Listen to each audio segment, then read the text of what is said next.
Hello बच्चों, कैसे हो आप सभी बेटा। Good morning. तो आज का जो हमारा टॉपिक है मूविंग चार्ज एंड मैग्नेटिज्म का लेक्चर नंबर 6, जिसके अंदर हम स्टडी करने वाले हैं एम्पियर सर्किटल लॉ की नेक्स्ट एप्लीकेशन, जिसका नाम है सोलेनोइड। क्या है बेटा? Solenoid, the solenoid.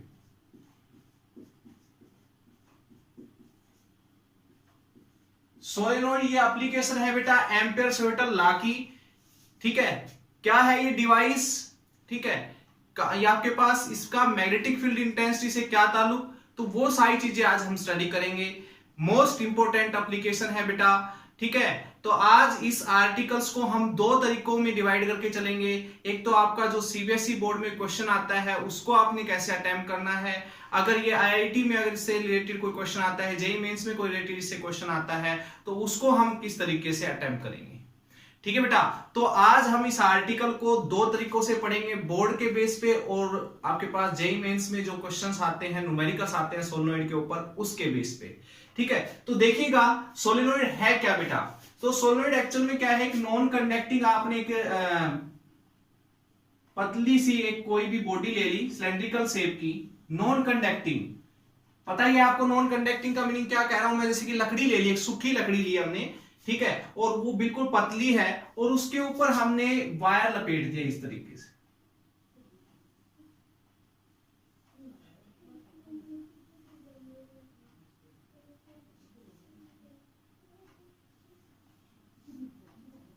की से एक बैटरी उसके साथ कनेक्ट की, आई उसको करंट हमने दिया, आई करंट इधर से, ऐसे करंट बेटा इन कोइल्स के अंदर फ्लो कर रहा है। ये कोइल इस लकड़ी के ऊपर इस तरीके से लिपटी हुई है बेटा। ठीक है, और जो ये लकड़ी है या फिर कुछ भी हो सकता है, नॉन कंडक्टिंग होना चाहिए। तो नॉन कंडक्टिंग होना चाहिए, सबसे इंपॉर्टेंट चीज। ठीक है, नॉन कंडक्टिंग लेके चल रहे हैं, कंडक्टिंग भी ले सकते हो, वैसे तो कोई जरूरत नहीं है, लेकिन कंडक्टिंग लेते वक्त इसकी एप्लीकेशन थोड़ी सी चेंज हो जाती है। कंडक्टिंग रखने से क्या होगा, जैसे हमने लोहे का एक सॉफ्ट आयरन का एक पीस यहाँ पर सिलेंड्रिकल शेप का रख दिया तो मैग्नेट बन जाता है, फिर उसकी थोड़ी बहुत प्रॉपर्टीज क्या होती है, चेंज हो जाती है बेटा। तो नॉन कंडक्टिंग की बात यहां से हम करेंगे। दूसरी चीज, जो ये वायर है बेटा, ये इंसुलेटिंग होने चाहिए। Wires are insulating. जो वायर्स है बेटा वो इंसुलेटिंग होने चाहिए। इसका मीनिंग क्या हुआ कि जो वायर के ऊपर प्लास्टिक की कवरिंग होती है वो कवरिंग आपने हटानी नहीं है, क्योंकि हमने यानी कि प्लास्टिक के साथ ही वायर को इसके ऊपर लपेट देना है। ठीक है बेटा, समझ रहे हो मेरी बात? जिससे क्या होंगे, वायर से एक दूसरे से टच नहीं होंगे। ठीक है, इससे क्या होता है, करंट के ऊपर इफेक्ट पड़ता है, तो जो चीज हम पढ़ना चाह रहे हैं वो नहीं पढ़ सकते। तो आपके पास, और इस शेप से, जिस शेप से लिपटे हुए हैं, इसको हम हेलिकल शेप बोलते हैं। क्या बोलते हैं बेटा? Helical shape. स्प्रिंग शेप में बेटा आपकी जो वायर है इसके ऊपर लिपटी हुई है। That is clear? ओके, तो ये स्प्रिंग इस तरीके से है बेटा।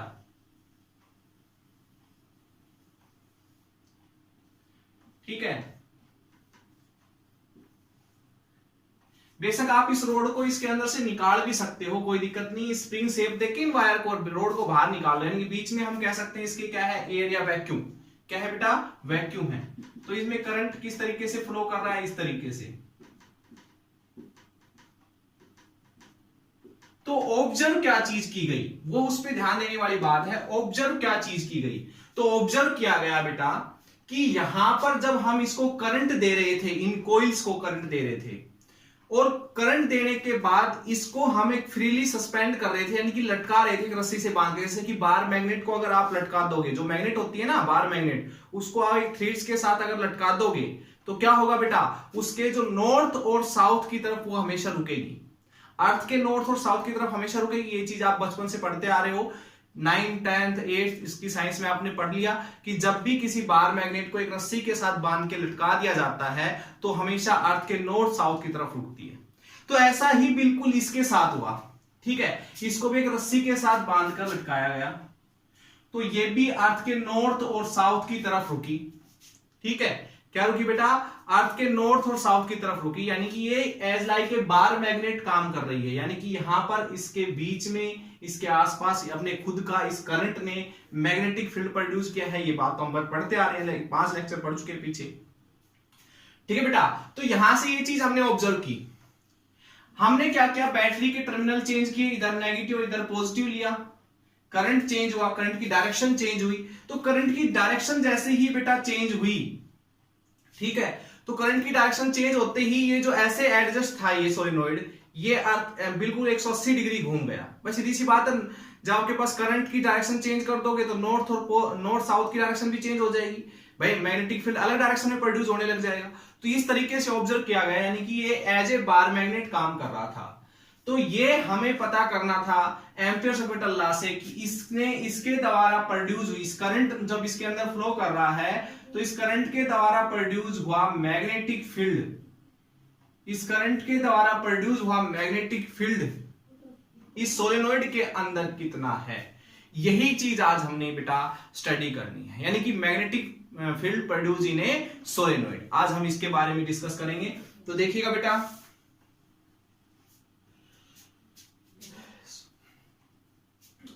तो हम इसके बारे में बात करेंगे। चलिए, तो सोलेनोइड क्या है बेटा, एक बहुत सारी वायर्स का गुच्छा है, ये मान सकते हो, ठीक है, बहुत सारी वायर्स का एक आपके पास कितनी वायर्स है इसके अंदर। तो हम क्या कर लेते हैं, मान लेते हैं let capital N turns in this solenoid.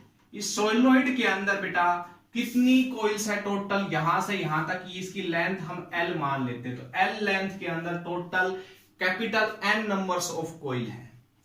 दूसरी चीज स्मॉल n, एक इंपॉर्टेंट टर्म होगी बेटा इस आर्टिकल को पढ़ने के लिए। स्मॉल n क्या है, नंबर ऑफ टर्न्स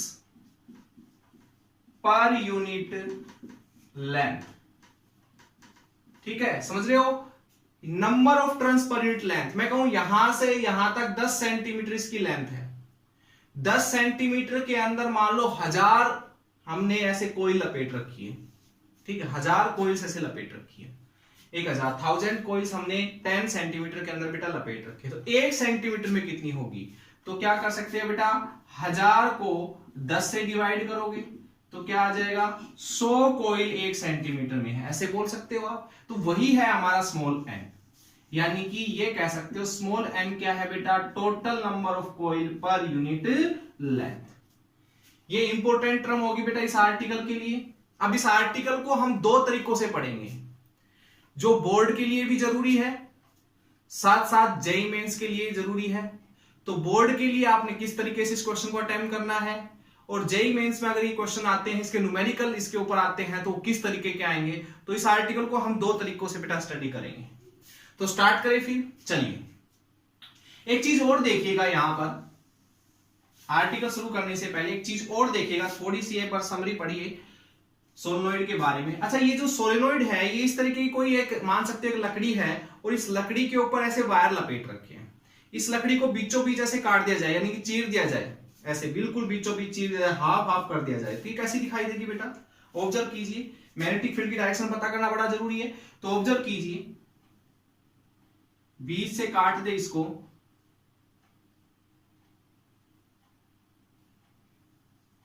बीच से अगर हम काट दे तो ये ऐसे, देखो हमने कहा कि जो ये आपके पास एक लकड़ी है, इस लकड़ी को बीच से ऐसे चीर दिया गया लंबा ऐसे, ठीक है, तो हाफ हिस्से को देखा गया, तो हाफ हिस्सा कुछ ऐसा दिखाई देगा बेटा। इसमें वायर्स ऐसे घूम रहे हैं, ऐसे घूम रहे हैं वायर।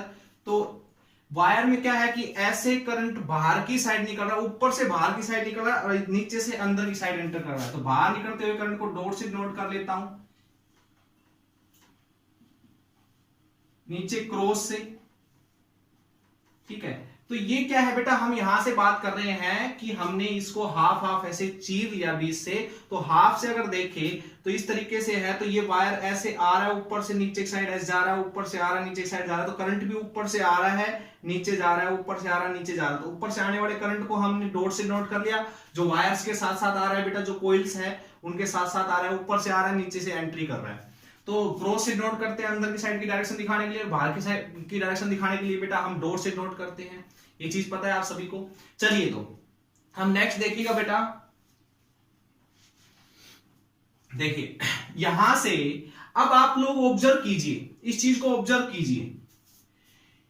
ऊपर से करंट ऐसे निकल रहा है, ऊपर से करंट ऐसे आ रहा है, तो अंगूठा जो है करंट की डायरेक्शन बता रहा है। तो करंट की डायरेक्शन और इसके चारों तरफ इस वायर के, जो ये वायर ऊपर से आ रहा है जो करंट को लेके आ रहा है, इसके चारों तरफ मैग्नेटिक फील्ड की डायरेक्शन किधर होगी, देखो ऐसे। तो हम ये दिखा सकते हैं कि मैग्नेटिक फील्ड ऐसे रिवॉल्व कर रहा है, ऐसे ही इसके चारों तरफ, ऐसे ही इसके चारों तरफ, ऐसे ही इसके चारों तरफ, ठीक है। और इधर से करंट देखो, ऊपर से करंट आया घूम के और नीचे से एंटर कर गया, तो ऊपर से करंट घूम के आया नीचे से एंटर कर गया, इसका मीनिंग करंट की डायरेक्शन किधर है, अंदर की साइड। तो मैग्नेटिक फील्ड इसका ऐसे रिवॉल्व करेगा, यानी कि इस तरीके से, इस तरीके से रिवॉल्व करेगा बेटा। और ये एक दूसरे को मैग्नेटिक लाइन ऑफ फोर्स एक दूसरे को इंटरसेक्ट नहीं करेगी बेटा, इंटरसेक्ट नहीं करेगी। ये चीज हम मैग्नेटिक लाइन ऑफ फोर्सेस की प्रॉपर्टी में पढ़ेंगे। तो देखिए ध्यान से, पढ़ चुके हैं सॉरी।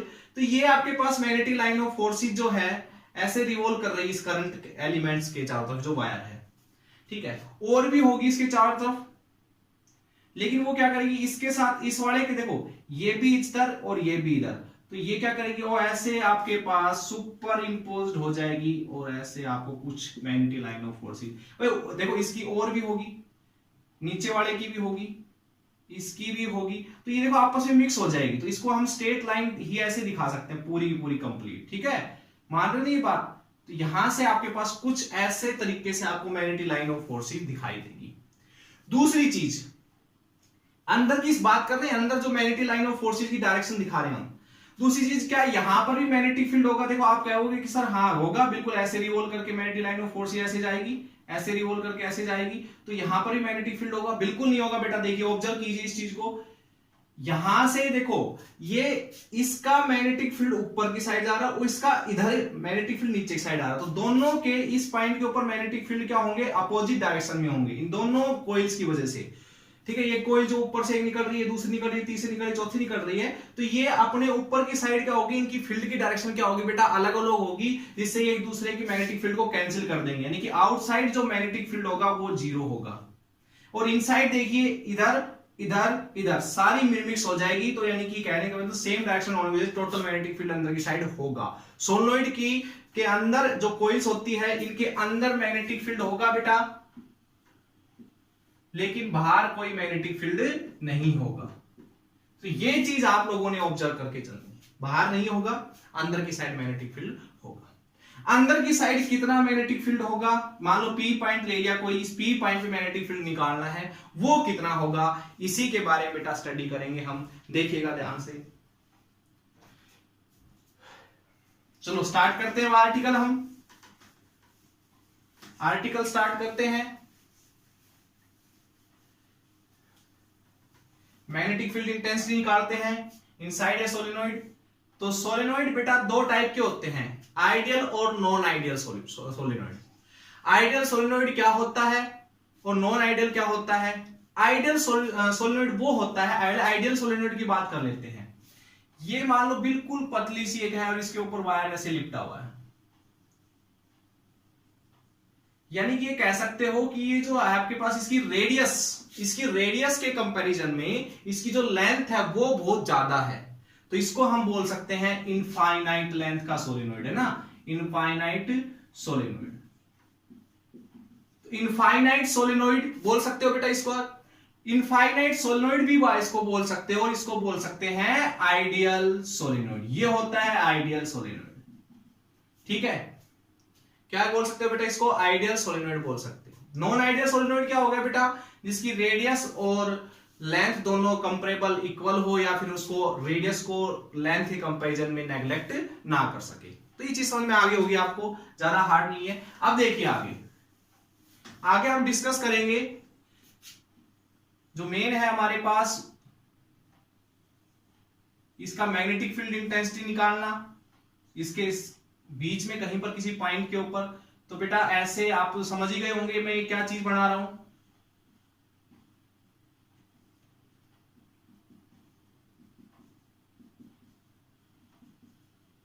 ठीक है, ये मैं अब तो फाइनाइट लेंथ का ही लेके चल रहा हूं, फाइनाइट लेंथ का ही लेके चल रहा हूं, बाद में डिस्कस कर लेंगे फाइनाइट लेंथ सोलेनोइड। हम यहां पर निकालने वाले हैं फाइनाइट लेंथ सोलेनोइड की मैग्नेटिक फील्ड इंटेंसिटी किसी पॉइंट P के ऊपर। दो मेथड से निकालूंगा, एम्पेयर-शॉपिटल लॉ का यूज करते हुए भी निकालूंगा और जो जेईई मेंस में जिस पे न्यूमेरिकल आते हैं उस मेथड से भी हम निकालेंगे बेटा। इस P पॉइंट के ऊपर मैग्नेटिक फील्ड इंटेंसिटी मान लो हमने निकालनी, इस P पॉइंट के ऊपर मैग्नेटिक फील्ड इंटेंसिटी निकाले बेटा। उससे पहले एक चीज समझ लीजिए आप, अभी पीछे हमने एक आर्टिकल पढ़ा था मूविंग चार्ज एंड मैग्नेटिज्म का, लेक्चर नंबर शायद 3rd था, सॉरी हाँ 4th था, 4th लेक्चर में हमने पढ़ा था बेटा। तो उसमें हमने कोई ली थी जिसमें से करंट फ्लो कर रहा था, जिसकी रेडियस हम लेके चले थे, कुछ ए या आर जो भी थी वो लेके चले थे। हमने इसके एक्सिस के ऊपर क्या निकाला था बेटा, मैग्नेटिक फील्ड इंटेंसिटी जो एक्स डिस्टेंस पर थी। कितनी आई थी बेटा, इस कोइल की वजह से P पॉइंट के ऊपर मैग्नेटिक फील्ड इंटेंसिटी कितनी आई थी, B is to mu naught I R square two R square plus X square की पावर 3/2। याद है आपको? तो magnetic field intensity due to a current carrying loop at its axial point, ये आपके पास आई थी बेटा इसकी वैल्यू। ठीक है, चलिए कुछ ऐसा ही यहां पर करते हैं हम। Total number of coil, total number of coil कितनी ली है, capital N। Number of coil पर यूनिट लेंथ कितनी है बेटा, N, जिसको हम लिख सकते हैं कैपिटल N/L। ठीक है, इसी चीज के ऊपर चलना है आपने। चलिए बेटा यहां पर देखो बहुत सारी कॉइल्स लिपटी हुई है, तो यहां से एक काम करते हैं, हम कुछ छोटा सा हिस्सा मान लेते हैं इसका। हम कहते हैं सिर्फ इतनी कॉइल्स, इतने हिस्से में आने वाली कॉइल्स के बारे की वजह से ही हम बेटा क्या कर लेते हैं, इतने हिस्से में जो कॉइल लिपटी हुई है ना, जिसकी लेंथ हम मान लेते हैं dx, इस dx लेंथ के अंदर ही कॉइल जो लिपटी हुई है ना, उनकी वजह से यहां पर मैग्नेटिक फील्ड P पे निकाल लेते हैं हम। तो P पे मैग्नेटिक फील्ड इंटेंसिटी निकालेंगे dx पार्ट के अंदर जितनी भी कॉइल है उनकी वजह से। ठीक है बेटा, तो आपको पता है ये जो डिस्टेंस है, ये कॉइल्स लिपटी हुई है बेटा यहां पर, ऐसे ये तरीके से कॉइल है, यहां पर ऐसे कॉइल लिपटी हुई है, ये डिस्टेंस मान लेते हैं x, और जो इसकी रेडियस है बेटा वो हम मान लेते हैं कैपिटल R। ठीक है, ये रेडियस हो गई। अच्छा यहां से क्या करते हैं, ये आपके पास P पॉइंट है, तो ये एंगल मान लेते हैं थीटा। समझ रहे हो बेटा मेरी बात को? चलिए, करंट ऐसे घूम रहा है, करंट ऐसे घूम रहा है, तो मैग्नेटिक फील्ड की डायरेक्शन किधर होगी, P के ऊपर। P पॉइंट के ऊपर आपको मैग्नेटिक फील्ड की डायरेक्शन इस डायरेक्शन में देखने को मिलेगी। ठीक है बेटा, चलिए तो P पॉइंट पे निकाले magnetic field intensity due to the small part of this is solenoid. Solenoid के स्मॉल पार्ट के अंदर जितनी भी कॉइल्स आ रही है, मैं कहता हूं dn नंबर्स ऑफ कॉइल्स की वजह से, यहां पर dn नंबर ऑफ कॉइल है, उनकी वजह से यहां पर P पॉइंट पर कितना मैग्नेटिक फील्ड होगा। चलिए तो इसके हिसाब से, इन कॉइल्स के हिसाब से ये पॉइंट इनके एक्सिस पे हो गया, और एक्सिस पे मैग्नेटिक फील्ड इंटेंसिटी निकालने का फॉर्मूला ये। अच्छा यहां पर I क्या लेते हैं, करंट थ्रू वन कोइल। एक कोइल में से जो करंट फ्लो हो रहा है बेटा उसको हम I मान लेते हैं। चलिए एक कोइल में, तो हम इस स्मॉल पार्ट की वजह से मैग्नेटिक फील्ड इंटेंसिटी निकाले P पॉइंट पे, तो क्या आएगी, dB mu naught, small part की वजह से स्मॉल मैग्नेटिक फील्ड, तो dB म्यू नॉट, इस फॉर्मूले का अकॉर्डिंग चलते रहना। अच्छा ये जो इतनी कॉइल यहां पर इस हिस्से में आ रही है, उनके अंदर करंट कितना होगा टोटल, तो I डैश मान लेते हैं, I डैश और R स्क्वायर अपॉन में 2R square plus x square, बेटा यही आएगा, और इसकी पावर 3/2, यही आएगा magnetic field intensity due to the small part of this solenoid at its axial point. क्या बेटा, इसके एक्सियल पॉइंट के ऊपर कितना आएगा, ये अकॉर्डिंग टू दिस कॉन्सेप्ट हम बेटा यहां चल रहे हैं, इस कॉन्सेप्ट से निकाल रहे हैं मैग्नेटिक फील्ड इंटेंसिटी, फिर एम्पेयर-शॉपिटल लॉ से निकालेंगे। ठीक है, चलिए ये आ गया, ओके। अब I इफेक्टिव की वैल्यू निकालना बहुत जरूरी है, जो I डैश करंट है इनमें से फ्लो कर रहा है टोटल। अच्छा एक कोइल में से कितना फ्लो कर रहा है, I, एक कोइल में से I फ्लो कर रहा है, यहां से यहां से यहां तक, यहां से यहां तक टोटल कितनी कोइल है ये पता कीजिए पहले तो।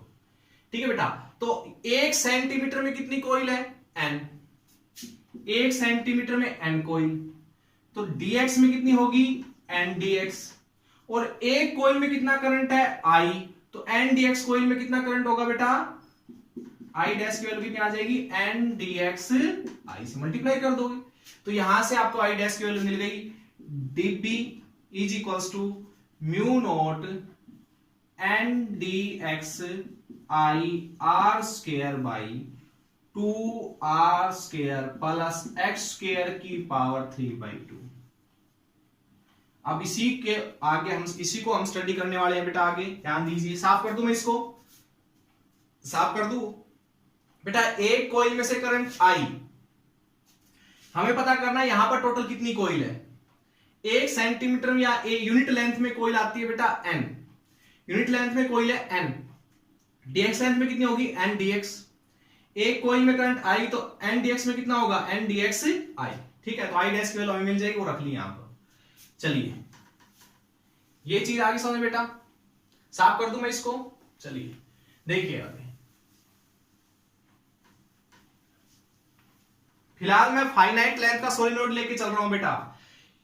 ये आने के बाद देखो आपने क्या करना है, एक काम करते हैं, यहां पर हम इसका इंटीग्रेशन करेंगे पूरे सोलेनोइड की वजह से निकालने के लिए। सीधी सी बात है, स्मॉल पार्ट की वजह से मैग्नेटिक फील्ड इंटेंसिटी पी पे निकाल ली, पूरे सोलेनोइड की वजह से यहां पर कितनी होगी बेटा मैग्नेटिक फील्ड, वो निकालने के लिए आपने क्या करना है, इसका इंटीग्रेशन, इसका इंटीग्रेशन करना दोनों साइड। इंटीग्रेशन करने से पहले ध्यान दीजिए मेरी बात पे, इंटीग्रेशन करने से पहले बेटा आपने इसको थीटा में कन्वर्ट करना है पूरे को।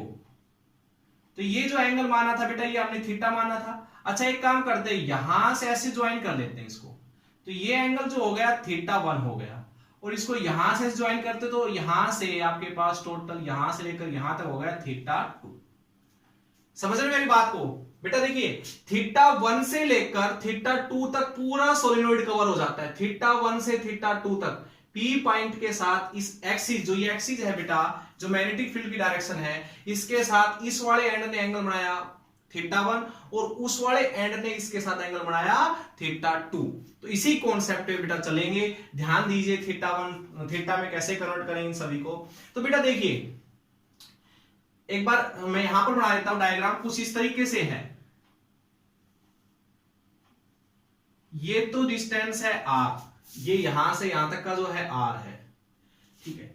ये P पॉइंट है यहां पर, ये डिस्टेंस हमने माना x, और ये है हमारा थीटा।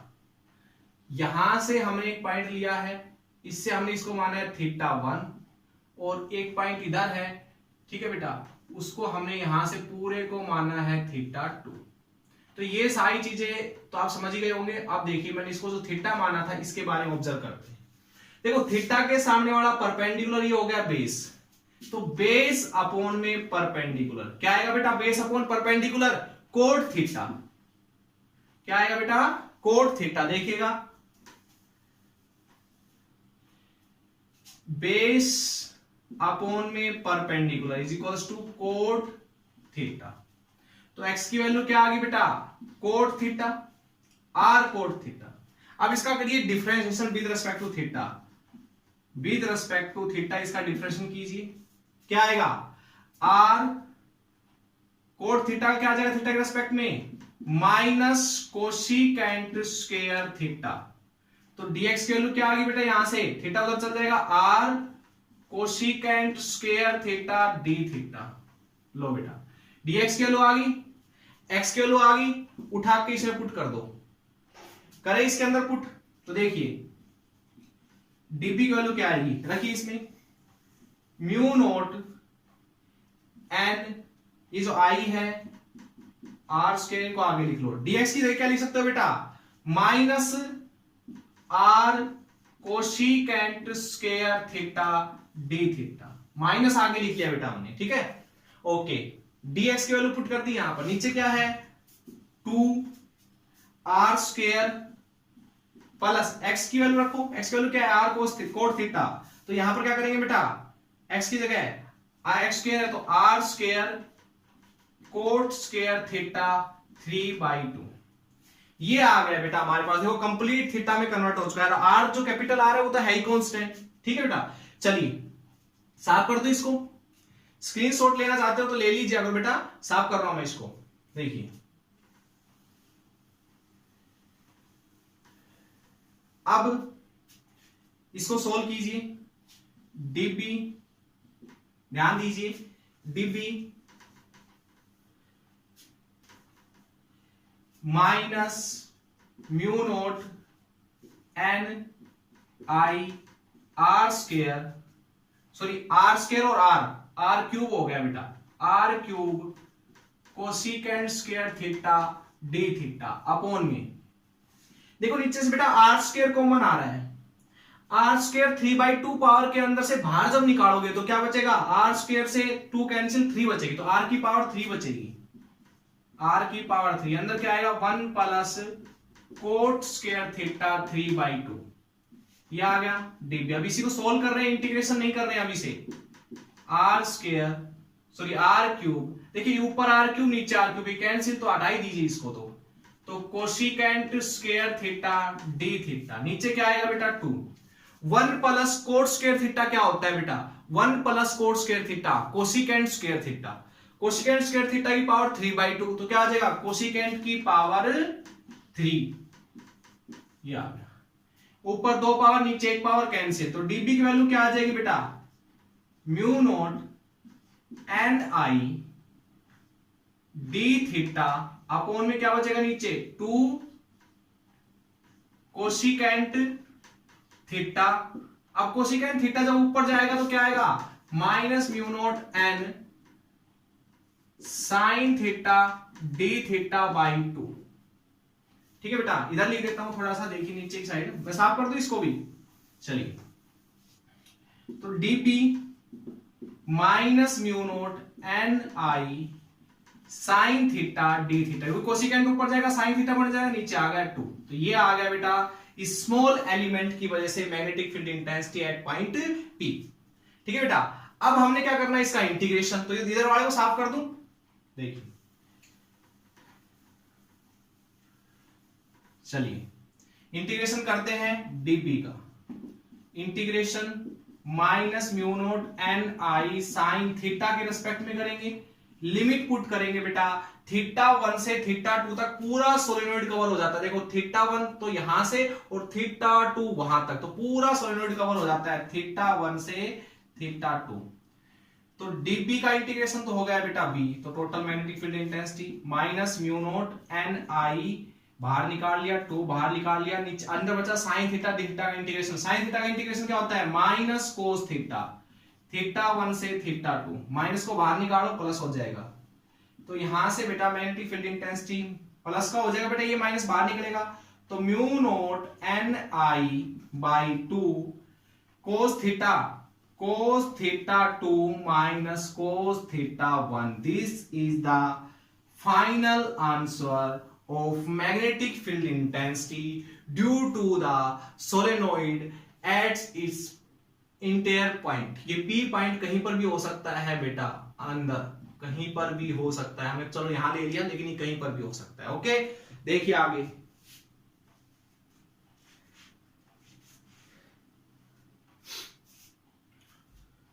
साफ कर दूं मैं इसको पूरे को, तो बेटा ये फाइनल आंसर जो था ये हमारा आ चुका है, फाइनल आंसर हमारा आ चुका है बेटा, मैं यहां ऊपर लिख रहा हूं, बी की वैल्यू आई है बेटा हमारी mu naught N I by 2 cos theta 2 cos theta 1, this is the final answer, okay, ये आ गया, साफ कर दो इसको। अब इसमें न्यूमेरिकल किस टाइप के आते हैं, और अब हम बात करेंगे, ये तो था हमारे पास बेटा फाइनाइट यानी कि नॉन आइडियल सोलेनोइड, अगर बेटा हमारा सोलेनोइड कैसा होता, आइडियल होता, कैसा होता बेटा आइडियल, जिसकी रेडियस बहुत कम होती, लेंथ बहुत ज्यादा होती, ठीक है, इसके ऊपर कोई लिपटी हुई होती, और पी पॉइंट मान लो यहां होता, ये इसकी एक्सिस होती बेटा, इसके साथ इधर जो एंगल होता और ये जो एंगल होता, देखो ये एंगल नियरली थीटा 1 जो है वो अप्रोच करता 0 के इक्वल, बिल्कुल देखो 0 के इक्वल, ना के बराबर है, देखो ये जो रेडियस है ये बहुत क्या है बेटा कम है एज कंपेरिजन टू लेंथ, ठीक है, तो ये जो है बहुत दूर तक जाएगा, तो ये हम इस एंगल को थीटा 1 को 0 के इक्वल मान लेते हैं, और इस θ2 को जो इसी एक्सिस के साथ लिया जाएगा बेटा, θ2 जो एंगल है वो 180 डिग्री के नियरली हो जाएगा। तो रखिए उसके अंदर, तो बी की वैल्यू क्या आएगी बेटा, mu naught N I by 2 cos 180 degree minus cos 0 degree. तो क्या आ गया बेटा, mu naught N I by 2। Ideal solution की बात, सॉरी आइडियल सोलेनोइड की बात कर रहे हैं बेटा, किसकी, आइडियल सोलेनोइड की बात, जो उसकी रेडियस जो है, लेंथ जो है वो रेडियस के कंपैरिजन में बहुत ज्यादा होती है। ठीक है बेटा, तो -1 तो बी की वैल्यू क्या आ जाएगी बेटा, -2 से 2 कैंसिल, तो माइनस म्यू नॉट एन आई। ठीक है, ये एन क्या है बेटा, नंबर ऑफ कोई पर यूनिट लेंथ। अच्छा, बी का मैग्नीट्यूड कितना आ जाएगा, ये माइनस का साइन ज्यादा इंपॉर्टेंट नहीं रखता हमारे लिए बेटा, आना है तो कोई बात नहीं, आने दो, क्योंकि हमें बी की डायरेक्शन तो पता ही है, हमें उससे कोई लेना देना नहीं। क्लियर बेटा सभी को, ये था, ये आपके पास आ जाता है magnetic field intensity due to a ideal solenoid. ठीक है बेटा, समझ में आ गई बात सभी को, आ गया सभी को समझ में। चलिए आगे पढ़े, फिर एक न्यूमेरिकल निकाल लेते हैं इसके ऊपर, एक न्यूमेरिकल हम स्टडी कर लेते हैं, ध्यान दीजिए। देखिए बेटा, न्यूमेरिकल क्या है कि θ1 जो एंगल है, एक न्यूमेरिकल दे रखा है, उसकी बात करते हैं। चलो मैं डायग्राम बना ही देता हूं यहां से एक सोलेनोइड दे रखा है इस तरीके से बेटा, ये कोई पी पॉइंट इसके एक्सिस के ऊपर जहां मैग्नेटिक फील्ड इंटेंसिटी निकालनी है आपने। ये जो एंगल है ये 30 डिग्री का है, कितना, 30 डिग्री का, यानी θ1, और ये जो एंगल है ये भी 30 डिग्री का है। ठीक है, तो एक काम करेंगे, मैग्नेटिक फील्ड इंटेंसिटी निकालेंगे, mu naught N I by 2 cos θ2 angle कितना है। अब यहां से देखिए बेटा, जहां से नापना आपने θ1 शुरू किया है, वहीं से θ2 नापा जाता है। तो 180 जो है, पूरा एंगल 180 डिग्री का होता है, तो 180 में से ये वाला 30 घटा दे, यानी 150 डिग्री, और θ1 तो पता ही है आपको 30 डिग्री है, तो 150 माइनस कोस 30। इसको आपने सोल्व करना है, आपकी मैग्नेटिक फील्ड इंटेंसिटी निकल के आ जाएगी। क्लियर, ये था बेटा आपके पास जेईई मेंस में यूज होने वाला फॉर्मूला, इंपॉर्टेंट फॉर्मूला, जिसके ऊपर न्यूमेरिकल्स आते हैं बेटा। तो आप लोगों को आई थिंक ये चीज समझ में आई होगी। अब हम बात करेंगे एम्पियर सर्कुलर लॉ से मैग्नेटिक फील्ड इंटेंसिटी कैसे निकाली जाती है। तो magnetic field intensity ampere circular law से कैसे निकाली जाएगी, ध्यान दीजिए। ठीक है,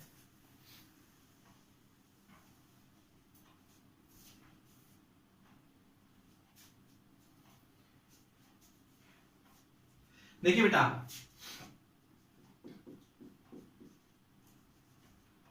magnetic field intensity due to a solenoid by using Ampere circuital law, Ampere circuital law का यूज करते हुए मैग्नेटिक फील्ड इंटेंसिटी बेटा आपने निकालनी है। तो मैग्नेटिक फील्ड इंटेंसिटी निकालने से पहले कुछ अजम्पशन है बेटा, जो हमने मान के चलनी पड़ेगी, तभी हम निकाल पाएंगे मैग्नेटिक फील्ड इंटेंसिटी। तो पहली अजम्पशन क्या है, ध्यान दीजिए।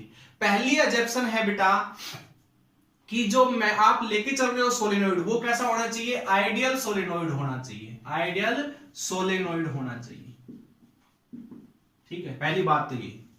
दूसरी बात क्या, कि जो सोलेनोइड आप लेके चल रहे हो उसके आउटसाइड मैग्नेटिक फील्ड इंटेंसिटी नहीं होती। ये बात मैंने अभी आपको समझा भी दी थी आर्टिकल की स्टार्टिंग में, पर फिर से अगर आपको समझ में आया तो देख लीजिए बेटा। ये आपके पास सोलेनोइड्स की कॉइल्स है, इसके आउटसाइड किसी भी पॉइंट के ऊपर मैग्नेटिक फील्ड नहीं होता, सिर्फ इनसाइड होता है। क्या होता है बेटा, इनसाइड मैग्नेटिक फील्ड होता है। ठीक है, जो आउटसाइड है मैग्नेटिक फील्ड वो क्या है, 0 है। ठीक है, क्योंकि मैंने बताया था ये एक दूसरे के मैग्नेटिक फील्ड को कैंसिल कर देते हैं बाहर की साइड। तीसरा, जो अंदर मैग्नेटिक फील्ड है वो यूनिफॉर्म होना चाहिए बेटा। क्या होना चाहिए, यूनिफॉर्म होना चाहिए। ठीक है, इस यूनिफॉर्म का मीनिंग देखो, ये जो जितनी भी मैग्नेटिक लाइन ऑफ फोर्सेज है ये सारी की सारी पैरेलल होनी चाहिए बेटा। बाहर आके मैग्नेटिक लाइन ऑफ फोर्सेज ऐसे बिछड़ जाती है बेटा, ऐसे बिछड़ जाती है। ठीक है, तो मैग्नेटिक फील्ड इंटेंसिटी जो है बाहर की साइड कम हो जाता है। देखो यहां पर आप मैग्नेटिक फील्ड इंटेंसिटी निकालो, कम मिलेगी ना, क्योंकि ये लाइन दूर दूर होगी। यहां पर ये यूनिफॉर्म है बिल्कुल। तो मैग्नेटिक, क्योंकि इनफाइनाइट लेंथ का आपके पास सोलेनोइड है, तो आपके पास यूनिफॉर्म होना चाहिए, uniform magnetic field inside the solenoid. Solenoid के अंदर जो मैग्नेटिक फील्ड है वो यूनिफॉर्म होना चाहिए। चलिए ये चीजें कंसीडर करनी है बेटा, ये लेके चलनी है, जैक्सन है, फिर उसके बाद हम स्टडी करते हैं। देखिए एम्पीयर लॉ कैसे लगता है, ध्यान दीजिए सभी।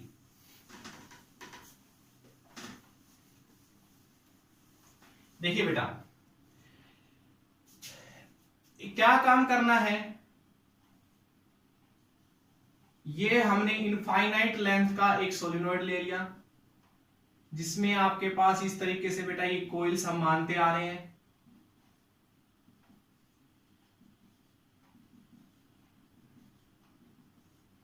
ठीक है, पी पॉइंट पे मैग्नेटिक फील्ड इंटेंसिटी हमने निकालनी है। तो क्या करेंगे बेटा, जहां मैग्नेटिक फील्ड इंटेंसिटी निकालनी है वहां पर एक सर्कुलर लूप बना लेंगे या फिर एक रेक्टेंगुलर लूप ले लेंगे। तो इस पी पॉइंट पे बेटा मैग्नेटिक फील्ड इंटेंसिटी निकालनी है। मैग्नेटिक फील्ड की डायरेक्शन क्या होगी, इधर होगी। तो एक क्लोज लूप बेटा हमने यहां पर बना लिया। एम्पीयर लॉ के लिए हमेशा क्लोज लूप बनाते हैं। तो क्लोज लूप बेटा यहां पर हमने कंसीडर कर लिया मैग्नेटिक फील्ड इंटेंसिटी निकालने के लिए। देखिएगा आप आगे, तो यहां से हमने क्लोज लूप कंसीडर किया। चलिए अब हम इस क्लोज लूप पे मैग्नेटिक फील्ड इंटेंसिटी निकालेंगे। तो उसका फॉर्मूला क्या है, B dot D L mu naught I inside. ये चीज पता है बेटा आप सभी को। चलिए तो इस क्लोज लूप में कितना क्या है वो हम निकालें। तो क्लोज लूप की साइड देखो कितनी है, रेक्टेंगुलर शेप लेके चल रहे हो, तो इसकी लेंथ हम मान लेते हैं एल, इसकी लेंथ मान लेते हैं एल, तो इसकी बी और इसकी बी, ऐसे लेंथ उधर एल मान ली, ब्रेड्थ हमने मान ली बी। रेक्टेंगुलर कोई लेके चल रहे हो, स्क्वायर ले लो, कोई दिक्कत नहीं है।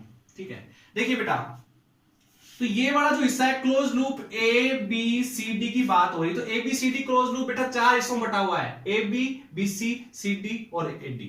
ठीक है, तो इसको हम तोड़ते हैं। देखिए B dot D l A B plus B dot D l B C plus B dot D l C D plus B dot D l D ए।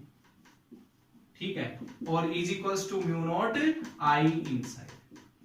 जो ये क्लोज लूप क्या लेके चल रहे, इसको 4 हिस्सों में तोड़ सकते हैं बेटा।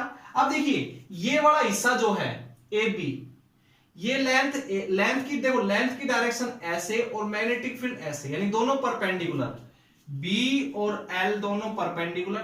तो कोस 90 क्या आता है डॉट प्रोडक्ट में बेटा, तो कोस 90 क्या हो जाएगा 0। तो यहां से मैग्नेटिक फील्ड इंटेंसिटी मिलने वाली है आपको 0। ठीक है, बीसी की बात करते हैं, तो बीसी से 0 नहीं मिलेगी। देखो एल की डायरेक्शन भी इधर और आपके पास बी की डायरेक्शन भी इधर, तो ये छोड़ दीजिए। अब यहां सीडी में देखिए, तो एल की डायरेक्शन इधर, मैग्नेटिक फील्ड ऐसे, दोनों परपेंडिकुलर यहां से, तो बी और एल फिर परपेंडिकुलर, तो यहां से बी की वैल्यू, फिर यहां से कोई आपके पास कंपोनेंट नहीं मिलने वाला है, बी की वैल्यू यहां से 0 मिलने वाली है। ठीक है बेटा, अब हम बात करते हैं डीए की। तो डीए आउटसाइड है, कोइल के आउटसाइड है, सोलेनोइड के आउटसाइड है, तो यहां तो मैग्नेटिक फील्ड होगा ही नहीं। ठीक है, और ये आ जाएगा बेटा, तो यहां से देखिए सिर्फ बीसी बचा, बी डॉट डी एल, और बीसी से हम निकालेंगे मैग्नेटिक फील्ड, जो क्या होगा म्यू नॉट आई इनसाइड। ठीक है बेटा, आगे समझ में बात सभी को। चलिए दोनों बीच में एंगल 0 डिग्री का, बाहर निकालिए बी को, डी एल म्यू नॉट। अब आई इनसाइड रखना है हमने इसके अंदर, तो कहते हैं इतनी लेंथ के अंदर, इस कोइल के अंदर कितना, इस लूप के अंदर कितना करंट आ गया, तो वो निकालना है बेटा। तो एक काम करते हैं, देखो यहां से यहां तक की जो लेंथ है एल है, 1 सेंटीमीटर में कितनी कोइल आती है बेटा, एन, वही काम करना है। तो एल लेंथ में कितनी कोइल आएगी, एन एल। तो इतने लूप यहां से यहां तक जितनी कोइल आ रही है उनके अंदर करंट कितना होगा, आई डैश आई इनसाइड निकालेंगे, तो क्या होगा बेटा, NL और एक कॉइल का करंट, तो एक कॉइल में कितना करंट है I, यहां से यहां तक कितनी कॉइल आ गई NL, तो NL I। ठीक है बेटा, तो ये चीज मिल गई। साफ कर दूं मैं इसको, ऊपर इसको साफ कर दूं, देखिए ध्यान से। तो यहां से आ जाएगा BL, L DL का इंटीग्रेशन, DL स्मॉल पार्ट है इसका, DL स्मॉल पार्ट है इसका, उसका इंटीग्रेशन करो कंप्लीट लेंथ मिल जाएगी L mu naught I inside की वैल्यू क्या है NLI, L से L कट गया, B म्यू नॉट NI। तो इन आइडियल सॉल्यूशन के लिए मैग्नेटिक फील्ड इंटेंसिटी जो पीछे हमने तरीका पढ़ा उससे भी यही आया था और इससे भी यही आया है। तो बेटा ये है एम्पियर्स वेक्टर लॉ से सोलेनोइड के अंदर कितना मैग्नेटिक फील्ड होता है उसकी इक्वेशन, और ये बेटा मोस्ट इंपोर्टेंट इक्वेशन आपकी यहां से आती है। क्लियर सभी को? चलिए बेटा अब ध्यान दीजिए, म्यू नॉट NI। अब आप सोच रहे होंगे कि सर ये जो म्यू नॉट NI आई है बेटा वो हमने आइडियल सॉल्यूशन के लिए पीछे भी देखो इतनी आई थी। अब उसी आर्टिकल से अगर हम देखें तो हमारी जो है इक्वेशन मेन ये थी, cos θ2 cos θ1, ये थी बेटा। अब इसी की बात करें तो देखिए यहां से एक चीज हम करना भूल गए, जो आइडियल सोलेनोइड होता है ना, आइडियल सोलेनोइड उसकी बात करते हैं बेटा। तो आइडियल सोलेनोइड की बात अगर हम करें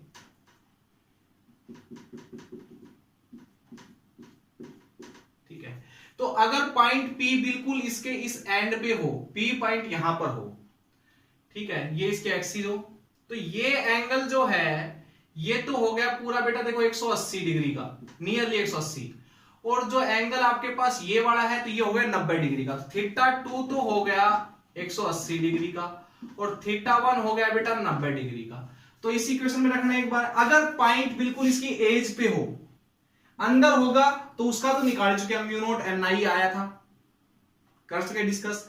अगर पॉइंट इसकी एज पे हो, बिल्कुल इस किनारे पे हो, तो यहां पर मैग्नेटिक फील्ड इंटेंसिटी कितनी होगी, तो निकाले बेटा B म्यू नॉट NI/2, यहां पर रखना है cos θ2 तो cos 180 माइनस cos 0, तो B की वैल्यू क्या आ जाएगी बेटा म्यू नॉट NI/2, cos 180 -1 होता है बेटा, सॉरी 90 डिग्री था बेटा, यहां पर 90 डिग्री रखेंगे, θ1 की जगह 90 डिग्री रखेंगे, तो B की वैल्यू आ गई minus mu naught NI/2, minus sine से हमने बताया कोई लेना देना नहीं है। तो यानी कि कहने का मीनिंग सोलेनोइड के एज से ही मैग्नेटिक फील्ड हाफ हो जाता है। इनसाइड कितना आता था म्यू नॉट NI, यहां पर क्या आ रहा है म्यू नॉट NI/2। क्यों हो रहा है बेटा ऐसा, देखिएगा मैंने अभी आपको एक डायग्राम ही बनाया था, ये सोलेनोइड है बेटा, इसके अंदर तो जो है मैग्नेटिक लाइन ऑफ फोर्सेस बिल्कुल क्या होती है बेटा पैरेलल होती है, तो हर जगह हर पॉइंट पे मैग्नेटिक फील्ड सेम होता है। लेकिन जैसे ही एज पे पहुंचते हैं बेटा तो क्या चीज देखने को मिलती है, ध्यान दीजिए, यहां से मैग्नेटिक लाइन ऑफ फोर्सेस दूर जाना स्टार्ट हो जाती है ऐसे, तो एज के ऊपर जाके लगभग हाफ मैग्नेटिक फील्ड हो जाता है बेटा, क्या हो जाता है हाफ। तो यहां आज का जो लेक्चर था बेटा बस इतना ही था, आई थिंक आपको समझ में आया होगा। तो आप एक बार इसको पढ़िएगा अच्छी तरह से और न्यूमेरिकल और अच्छे से इसके ऊपर निकाल के देखिएगा। Thank you so much.